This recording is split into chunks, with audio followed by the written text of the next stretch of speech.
Hoje tem 23 anos e eu trato com carinho. É mecânico na Divesa e o seu nome é Branquinho.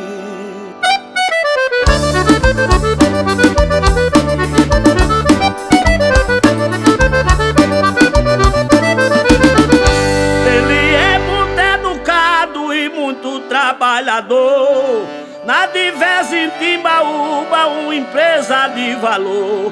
Estava desempregado e Fernando lhe empregou.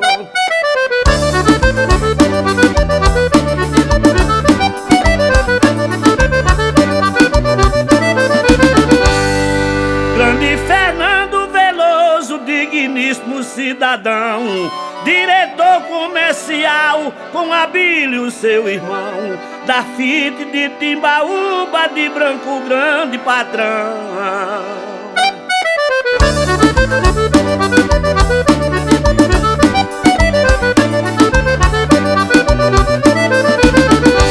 Branco trabalha na FIT e está muito feliz.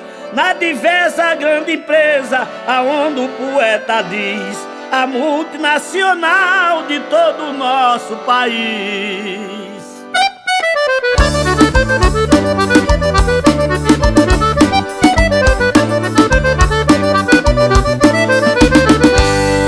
O Branco é muito jeitoso, trabalha com alegria, satisfeito com amor, a todos tem simpatia, e os patrões satisfeitos toda hora e todo dia.